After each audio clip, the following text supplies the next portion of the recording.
The streets of Boston were ablaze with autumn colors, and the crisp morning and evening air signaled the deepening of the season. As the spire of St. Paul's Church cast its shadow in the twilight, Elizabeth Watson was completing her daily records in the hospital staff lounge. The aroma of warm coffee rising from her cup gently enveloped her tired body. "Elizabeth, thank you for working late again. The child with the fracture seems to have settled down and is sleeping peacefully now." As she looked up at her colleague's voice, streetlights were beginning to illuminate one by one outside the window. As head nurse of Boston General Hospital's emergency room, her days were always long. However, the deep trust from her patients made her efforts worthwhile. She was particularly skilled with pediatric patients. Even crying children would naturally forget their tears in the presence of Elizabeth's gentle smile. "Thank you. I've finished tomorrow's handover notes too." As she replied, Elizabeth glanced at her watch. She would be able to make it home before her husband James returned. Tonight's dinner would be pot roast, his favorite. If she started preparing it right after getting home, they should be able to enjoy a warm meal together.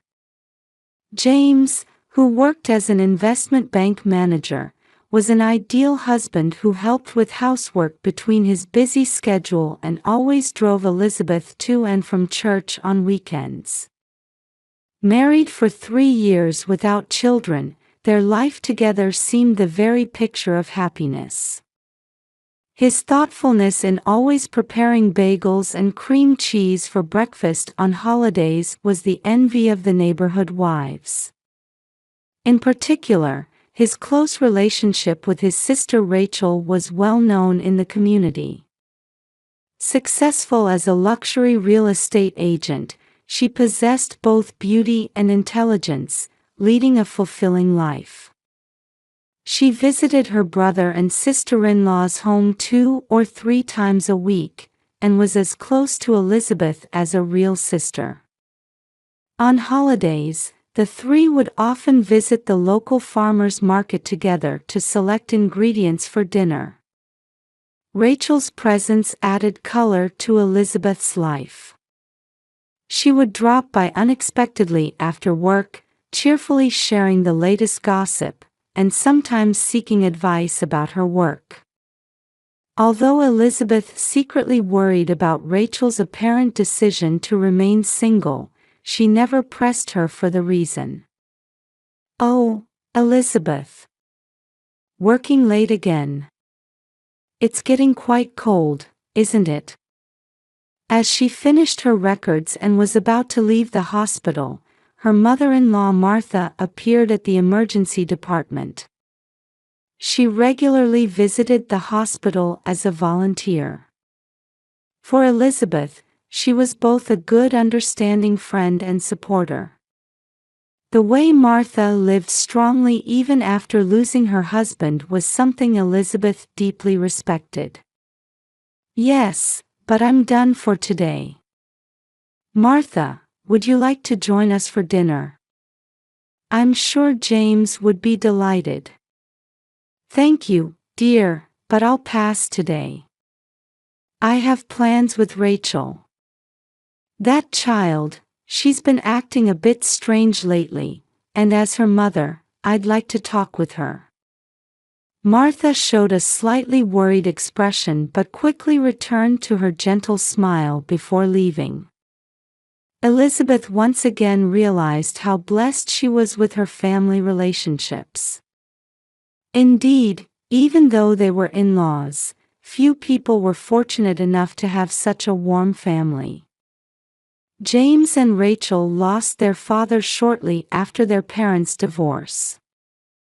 The bond between the siblings, who had overcome difficult times together, was strong, sometimes enviably so. The family photographs in the picture frames. The smiles of the brother and sister captured their always conveyed an inexplicable intimacy. Elizabeth took pride in both of them. Taking the Red Line subway, she headed toward their house with its white picket fence in the quiet residential area of Brookline. Through the row of maple trees, she could see the lights on in their windows. The Halloween decorations at the entrance swayed gently in the autumn breeze. Elizabeth walked toward the entrance with light steps. Seeing Rachel's car parked outside, she thought they might have dinner for 3 tonight. The fluorescent lights of Boston General Hospital's emergency room cast their usual white glow. The night shift was unusually quiet, with few patients coming in for after-hours care. Elizabeth was methodically entering nursing records into the digitized medical record system. Next to her, Sarah, a new nurse, had begun preparing for the dawn handover. Outside the window, a cold autumn rain had begun to fall quietly. "Mrs. Watson, would you like some coffee?" The aroma of staff lounge pot coffee offered by Sarah slightly eased the midnight drowsiness. "Thank you. It's quiet tonight." The moment she said those words, the emergency radio crackled to life. Elizabeth closed her eyes for a moment. It was that ominous feeling familiar to anyone in emergency medicine. The fragmentary information coming through the radio made all staff members' expressions tighten. Emergency transport from a luxury hotel in the Harborfront district. A fall from an upper floor. 2 people unconscious. After a moment of silence, the entire emergency room began to show swift movement. Elizabeth's body responded instantly. "Sarah, prepare for 2 critical patients. Call Dr. John and Dr. Mark." Precise instructions flew one after another. The emergency department's night shift staff began their preparations at their respective stations, like a choreographed dance. Silent coordination among emergency care professionals. Monitors, infusion pumps, ventilators. All equipment stood ready for immediate use. Outside, the rain grew stronger, its sound against the windows echoing into the emergency room. Overlapping with that sound, the roar of sirens approached from the distance. Elizabeth unconsciously placed her hand on her chest. It should have been just another emergency transport. But tonight was different somehow. The automatic doors opened, letting in cold wind and rain. Emergency personnel rushed in pushing blood-soaked stretchers. That instant scene burned into Elizabeth's retina. The first person brought in was a man.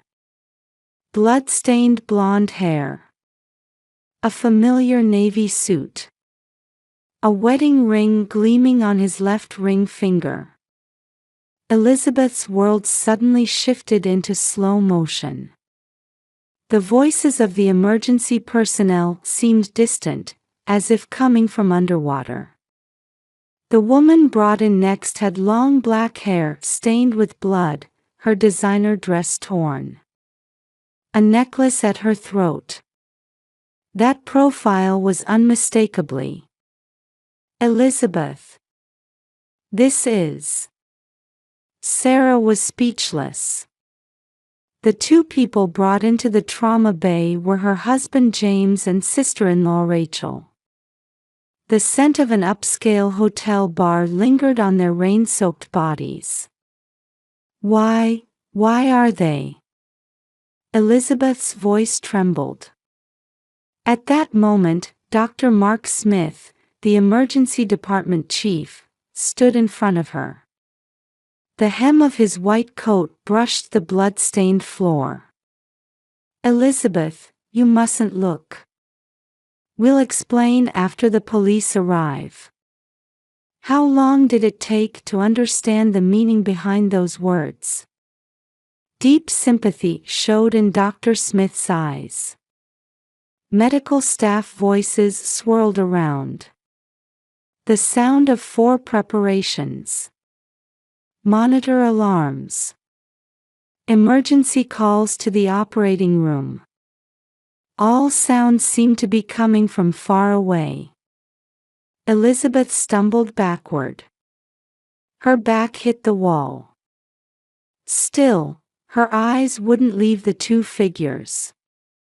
Their blood mixed on the floor, flowing like a red stream. "Elizabeth, let's go to the prayer room." Chaplain Father Michael gently placed his hand on her shoulder. The hem of his black robe crossed the stream of blood. "Prayer is all you can do right now." Father Michael quietly guided Elizabeth, whose steps were unsteady. Hospital staff had already begun gathering in the hallway, having caught wind of the rumors. Everyone was at a loss for words, just staring at Elizabeth. She was surrounded by gazes that could have been sympathy or suspicion. It was impossible to tell which. The prayer room door opened. A cross placed in the small room cast a long shadow on the wall. Outside the window, the rain grew increasingly intense. Elizabeth's knees gave way. Why were they at that luxury hotel?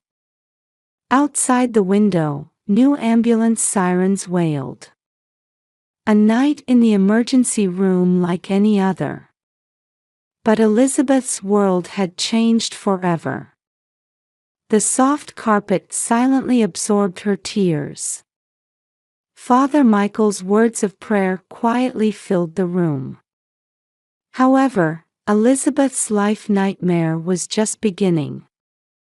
In the hospital's visitors' lounge, Elizabeth waited for police questioning.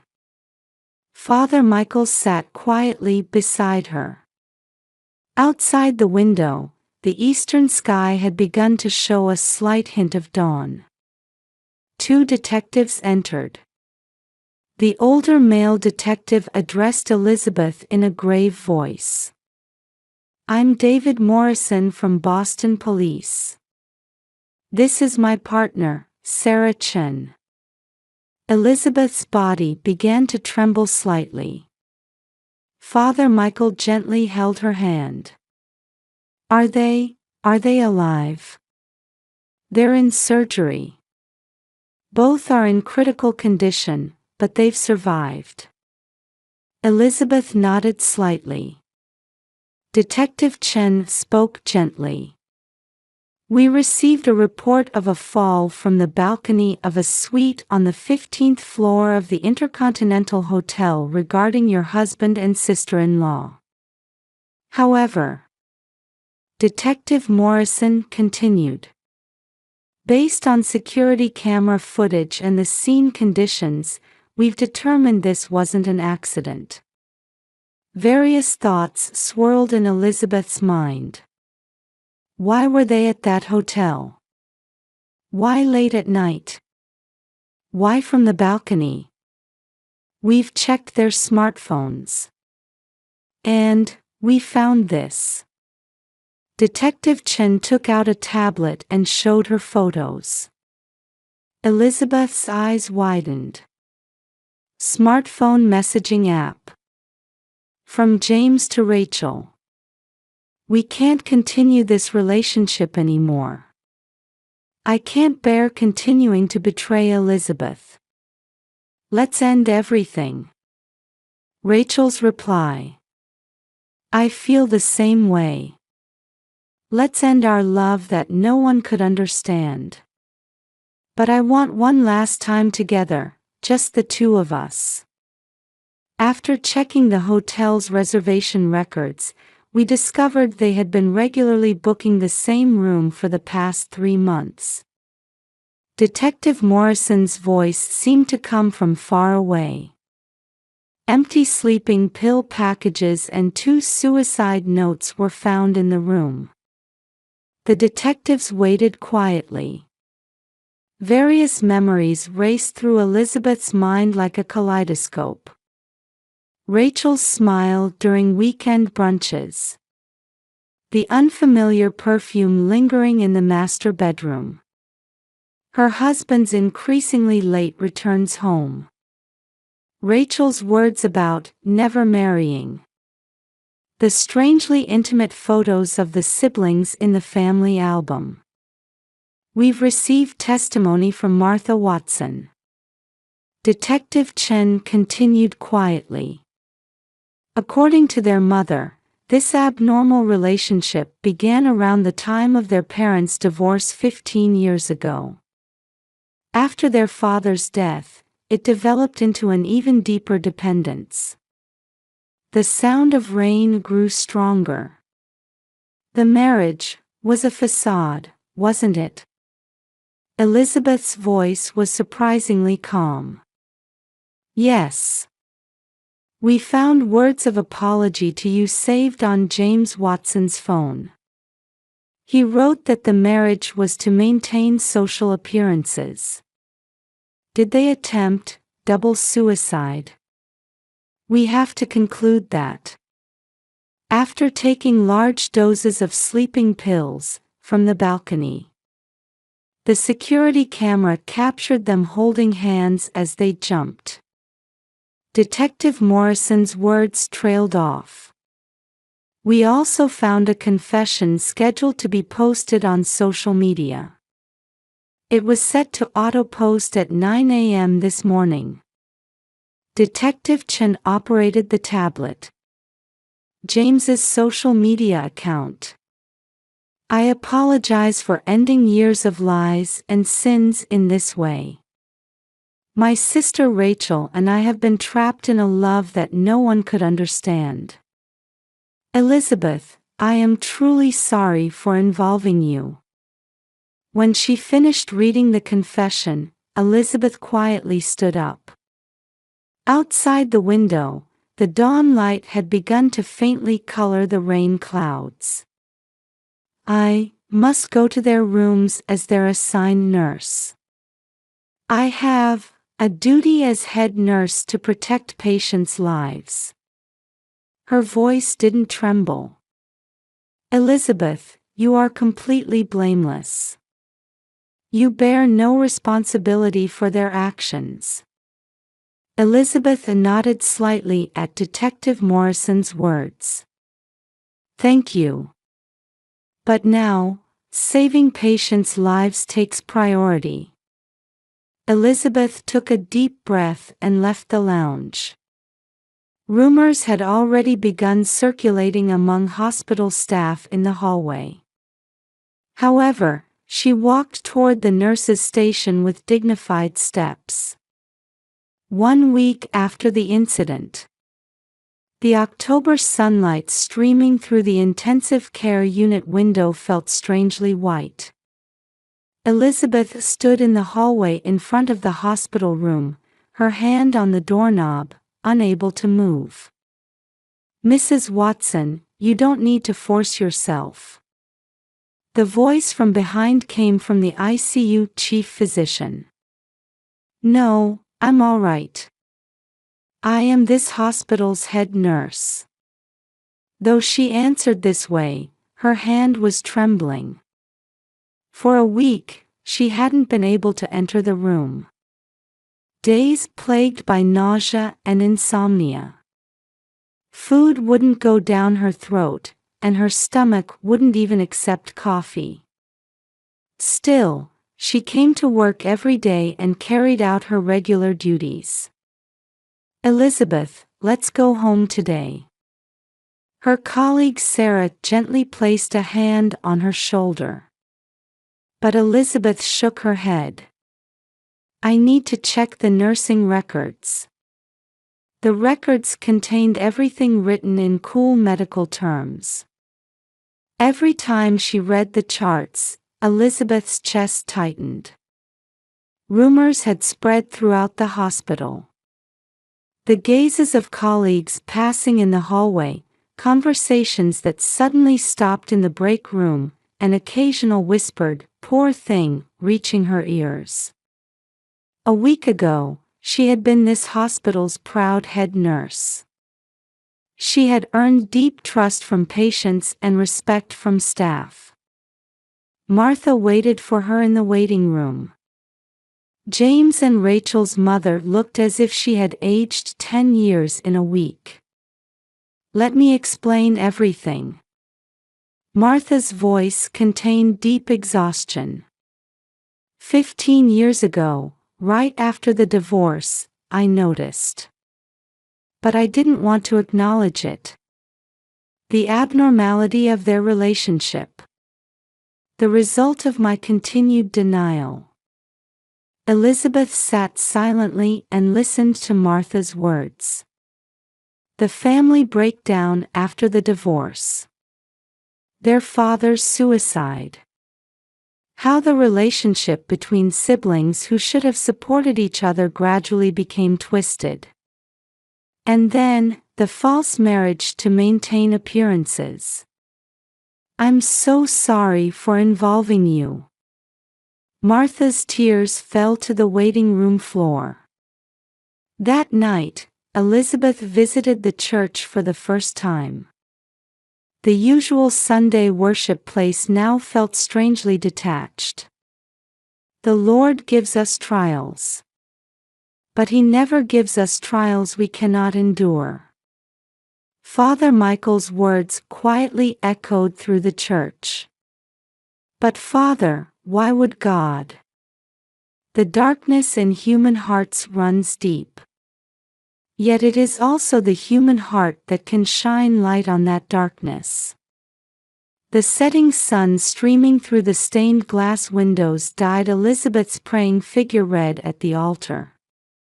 The next day, when she was about to submit a transfer request to the hospital's HR department, an unexpected event occurred. "Elizabeth, we have a request." All the emergency department staff had gathered before her. "We know you're not the type to run away. You've done nothing wrong. This department needs you. Let's get through this together." At her colleague's words, tears welled up in Elizabeth's eyes. The emotions she had desperately held back for a week were released all at once. That night, Elizabeth entered her husband's room for the first time. James, paralyzed from the waist down, turned his face away when he saw her. "I can't find the words to apologize." James's voice was hoarse. "Your apologies won't change anything." Elizabeth's voice was surprisingly calm. "I will fulfill my duties as a nurse. But this will be our last conversation." When she left the room, Elizabeth's back was straight. A patient she passed in the hallway smiled kindly at her. "Mrs. Watson, thanks to your nursing care, my wound has healed." Those words restored some warmth to Elizabeth's heart. On the weekend, Elizabeth went to look at a new apartment. Away from the Brookline district, closer to the hospital. From the windows, she could see the Charles River flowing. "How do you like this room?" the real estate agent asked. Elizabeth took a deep breath. New air filled her lungs. "I think I can start anew here." At dusk, while preparing to move, Elizabeth removed her wedding ring. A white mark remained where the ring had been. It would take time for that trace to disappear. But there was no need to rush. 1 year later in autumn. Children's laughter echoed through the pediatric emergency department corridor at Boston General Hospital. Mrs. Watson. A girl in a wheelchair waved at Elizabeth. She smiled gently and patted the girl's head. 1 year after transferring to the pediatric emergency department, Elizabeth's smile was gradually becoming genuine again. "Big sister, can I go home today?" "Yes, you've done very well." When she took candy from her white coat pocket, the girl's eyes sparkled. Her colleagues watched such scenes warmly. Since Mrs. Watson came, it seems the children are recovering faster. Dr. Michael Clark, the pediatrician, spoke kindly. He was a new doctor who had arrived 6 months ago, always maintaining a gentle smile. Sometimes he would offer Elizabeth coffee. The new apartment overlooking the Charles River had become Elizabeth's place of peace. On weekends, she had begun to enjoy buying fresh vegetables at the local farmer's market and cooking for herself. Sunday morning. Elizabeth still attended St. Paul's Church. However, she now participated in a different Mass time. Father Michael quietly observed her changes. "A new light has begun to dwell within you." On her way back from church, Martha called out to Elizabeth. Her relationship with her mother-in-law had actually grown deeper than before. Yes, little by little. The two entered a cafe near the church. From the window seat, they could see the Boston streets beginning to show their fall colors. "About James." Martha's voice trailed off. Elizabeth quietly picked up her coffee cup. After the incident a year ago, James's life had changed dramatically. With no prospect of recovery from his lower body paralysis and bankrupted by high medical costs, he was fired from the investment bank and now lived in a suburban care facility. Only Martha visited occasionally. Rachel's situation was even more serious. Diagnosed with severe mental illness, she was forced into long-term hospitalization in a psychiatric facility. Her real estate license was revoked, and she couldn't escape financial ruin from medical costs. They said she still called out her brother's name. "If only I had noticed earlier." "Martha, that wasn't your responsibility." Elizabeth gently held her mother-in-law's hand. "We must look forward and live on." Outside the cafe, the autumn sunlight was turning the street trees golden. Elizabeth's smartphone vibrated. A message from the hospital. "I'm sorry. An emergency patient." "Ah, that's the Elizabeth the first know." Martha smiled with affection. On her way back to the hospital, Elizabeth looked up at the sky. Her life had changed dramatically since that rainy night a year ago. While she had lost much, she had also gained something. Entering the pediatric emergency department, she heard the usual sounds of children. Dr. Michael approached with documents in hand. "Mrs. Watson, if you're free this weekend." Elizabeth thought for a moment before nodding slightly. Perhaps it was time to start opening the door to a new life, little by little. At dusk, Elizabeth gazed at the sunset from the hospital window. The mark from her ring was now barely visible. Accept the past as the past, yet continue to face forward and live on. Mrs. Watson. Hearing a child's voice from behind, Elizabeth turned around. Her profile, illuminated by the sunset, showed unmistakable strength. Tomorrow would bring another new day. And surely, new hope awaited beyond it. Outside the window, autumn winds gently rustled the street trees. Elizabeth took a deep breath and refilled the candy in her white coat pocket. Tonight, too, she would deliver her prescriptions of smiles.